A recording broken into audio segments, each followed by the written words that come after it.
The towering giant who made batsmen look like they were facing a man from the clouds just got the biggest honor his nation could give, and his story will blow your mind. Joel Garner stood at 6 feet 8 inches tall, which meant when he bowled a cricket ball, it came down from about 8 feet in the air, creating bounce that no one in the history of the game had ever seen before.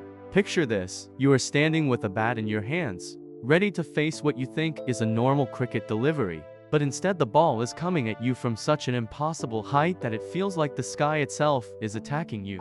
That was the nightmare every batsman faced when they saw Garner walk up to bowl. Born on December 16 in 1952 in a tiny place called Enterprise in Christchurch, Barbados, Garner grew up in what people described as a scattering of houses among sugarcane fields. His parents left when he and his younger brother were just small boys, going to Canada and the United States to find work, which meant the boys were raised by their grandparents. His grandmother was the one who kept him grounded his entire life. Even when he became one of the most feared cricketers on the planet, he always called himself a grandmother's boy and said she was the reason he never let fame go to his head. Growing up in such a simple environment, young Joel had no idea that his height would one day make him a legend that people would talk about for generations. At primary school, which was just walking distance from his home in Enterprise, he attended St. Christopher's Boys Primary School that was held in the local Anglican church. Encyclopedia Britannica. Cricket was everywhere in Barbados. Kids played it on roads, on beaches, with whatever they could find to use as bats and balls. When Garner went to secondary school at Foundation Boys, he played as an all-rounder, meaning he both batted and bowled. But then something life-changing happened. A coach named Seymour Nurse, who was a famous cricketer himself, looked at this giant teenager trying to bat and told him directly that he was much too big to be a batsman and that with his height, he should be bowling fast. Encyclopedia Britannica. That single conversation changed cricket history. Nurse spent time teaching Garner exactly how to use his incredible height when bowling. And then legends like Charlie Griffith and Gary Sobers also coached him. Griffith taught him to bowl a Yorker that swung in the air and how to use a bouncer effectively. Encyclopedia Britannica. Skills that would terrorize batsmen for the next decade. There is a famous story about Garner learning an important lesson early in his career. He was bowling to a talented batsman named Lawrence Rowe for an hour and a half, trying everything he could think of, but Rowe could not get out even though he also could not score runs. Sports Digest. After the day ended, Charlie Griffith came into the dressing room and basically told Garner he had wasted everyone's time because the game could have been finished that day, but now they had to come back tomorrow. Griffith told him he tried too hard and should have just bowled a straight ball. The next morning Garner bowled an in-swinger, then an out-swinger, then a straight ball, and Rowe was out. Caught bat pad. Sports Digest. Griffith just looked at him as if to say, "I told you so." This taught Garner that sometimes the simplest approach is the most effective, and it became part of his bowling philosophy for his entire career. When Garner finally made his debut for the West Indies in 1977 against Pakistan at home in Barbados, it was the start of something extraordinary. He said his debut was extra special because it was at home and he was not nervous at all. Shutterstock. There were injuries to other fast bowlers like Michael Holding and Wayne Daniel, so Garner and Colin Croft got their chance. Garner came on to bowl first change after another bowler pulled up in the third over and got the first wicket. And ironically, it was Colin Croft who took the catch, meaning they started their test careers together. Shutterstock. From that moment, Garner became part of the most fearsome bowling attack the cricket world had ever seen. Alongside Michael Holding, Andy Roberts, Colin Croft, and later Malcolm Marshall and Courtney Walsh, the West Indies bowling was so good that they did not lose a test series for 15 years straight. Can you imagine that kind of dominance? 15 years without losing a series is almost unbelievable in modern cricket. Garner finished his test career with 259 wickets in 58 matches over 10 years from 1977 to 1987. And his average was just 20.97. Encyclopedia Britannica. To put that in perspective, that is one of the best averages for any fast bowler in history. The crazy thing is that he only took 7 5-wicket hauls in Test cricket and never took 10 wickets in a Test match. Encyclopedia Britannica, which sounds impossible for someone with so many wickets. The reason was simple. He had to share wickets with some of the greatest fast bowlers ever, so there was fierce competition even within his own team to get batsmen out. But in limited overs cricket, which is the shorter format of the game, Garner was even more deadly.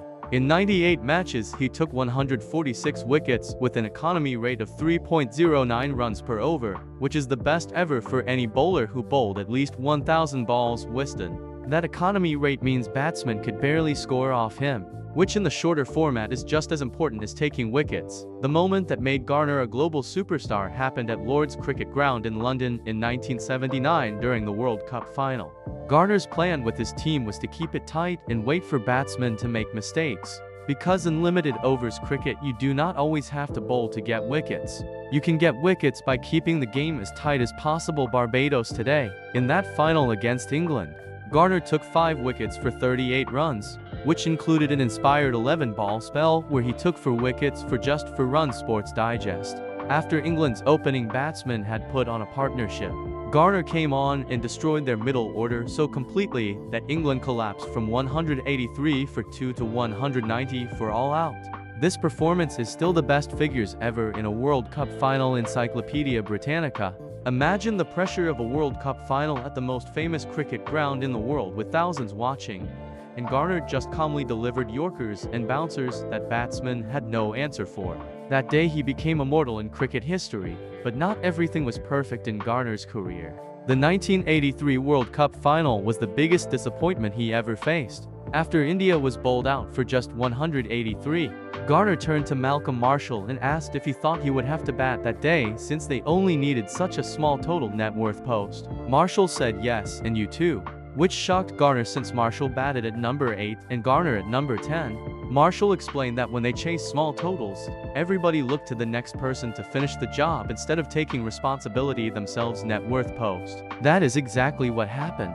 West Indies were overconfident and got bowled out, with Garner entering at 124 for 8 net worth post. After the match, Garner went to the dressing room, packed his bags, went to the presentation, then went to the tavern for drinks and headed to his hotel. Net worth post. When he arrived at the Westmoreland Hotel, just across the road from Lord's, there were about 5,000 Indian fans there with cowbells and music taunting that they beat the West Indies. Net worth post. For 2 or 3 months after returning to his English county Somerset, Garner would not talk to any of his teammates because he was so upset. Net worth post. That loss hurt him more than anything else in his cricket career, because they had been favorites and lost to a team no one expected to win. One of Garner's most emotional moments came in 1984 during a test match at Leeds in England.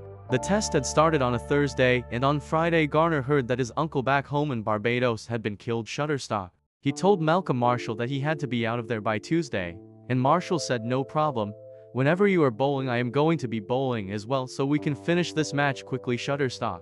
Marshall got 7 wickets in the game and Garner only got 4. But Garner did not put the ball down because the two of them had decided they were going to bowl together so that he could go home for the funeral. Shutterstock. This story shows the incredible bond between the West Indies fast bowlers. They were not just teammates, but brothers who looked out for each other through the toughest times. Garner's physical presence was unlike anything cricket had seen. At more than 6 feet 8 inches, he delivered his pitches from an unprecedented height of about 8 feet. Celebs Age Wiki. English cricket legend Jeff Boycott, who faced some of the greatest bowlers in history, once joked that they should cut Joel Garner off at the knees to make him bowl at a normal height. That was how unfair it seemed to batsmen. He possessed lively pace, which he occasionally cranked up to the brisk side of rapid, and got the ball to rear alarmingly from barely short of a length. Wikipedia. He also had the most devastating toe-crunching yorker the game had seen since that of Charlie Griffith. Wikipedia. A yorker is a delivery that lands right at the batsman's feet, and when bowled at high speed it is almost impossible to play. When it came from Garner's height with his accuracy, batsmen knew their toes and stumps were both in serious danger. His nickname Big Bird came from his teammates and opponents because of his towering height and the way he seemed to deliver the ball from the clouds. He was conferred with the Order of Freedom of Barbados, the nation's highest award, as part of the 2025 Independence and Republic celebrations. Barbados. Garner was one of only 3 distinguished Barbadians to receive this honor for distinguished and extraordinary service, standing alongside Central Bank Governor Dr. Kevin Greenidge and healthcare leader Dr. Kurt Lambert. Barbados. The award citation specifically recognizes Garner for his outstanding leadership as a distinguished sports administrator, sterling service to national cricket development, and extraordinary contribution to West Indies and Barbados cricket as one of the greatest fast bowlers in history. Barbados. At 72 years old, this honor cements his status not just as a sporting icon, but as a national treasure. When he received this award, Garner credited his grandmother for keeping him grounded throughout his meteoric rise to fame, saying he was a grandmother's boy and she was the one who kept his feet to the ground. Barbados. Reflecting on his playing career, he summed up his philosophy by saying that when he was playing, he was just enjoying what he was doing and trying to perform. It was a profession, so he tried to do the best that he could. Barbados. After the ceremony, Garner told the media he was thankful and humbled, taking the opportunity to pay tribute to those who supported him over the years, saying some of them are no longer here and some still around. But he was sharing the award with them because they did not do it alone, and they were with him in the trenches doing all the work and bringing joy and happiness to the people. IMDb. This shows that even with the highest honor his country can give, Garner remains humble and gives credit to everyone who helped him along the way. Garner was inducted into the ICC Cricket Hall of Fame in 2010, joining an elite group of cricket's all-time greats. His statistics are mind-blowing. In Test cricket, he averaged less than 5 wickets per test throughout his career, which is extraordinary consistency.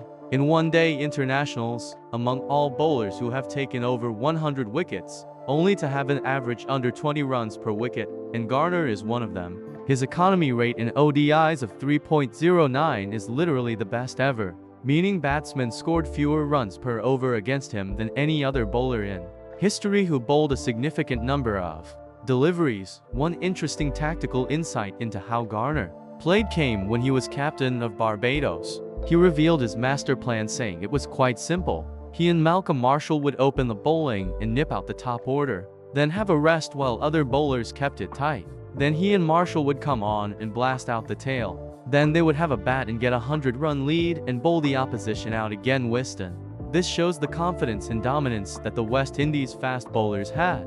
They just knew they would get wickets whenever they wanted. There is limited public information about Garner's net worth, house details, or cars because he has always maintained a very private lifestyle.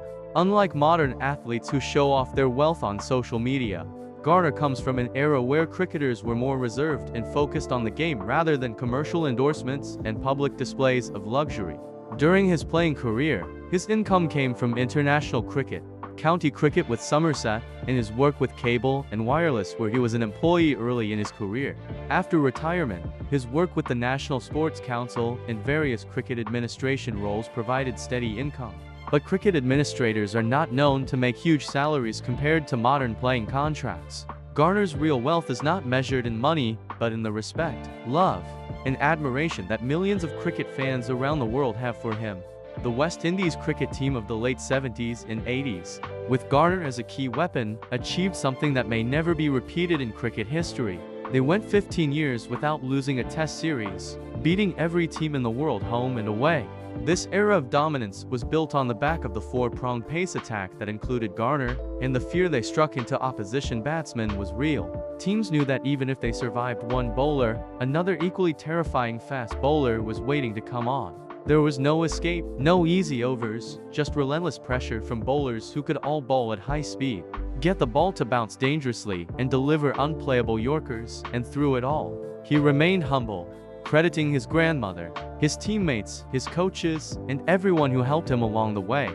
Now at 72, having received his nation's highest honor, living in the same community where he grew up, surrounded by his wife, daughter, and grandchildren, Joel Garner's legacy is secure. He is not just a cricket legend. He is a symbol of excellence, humility, and the power of staying true to your roots no matter how high you climb. That is the real story of the giant who bowled from the clouds and became a national treasure.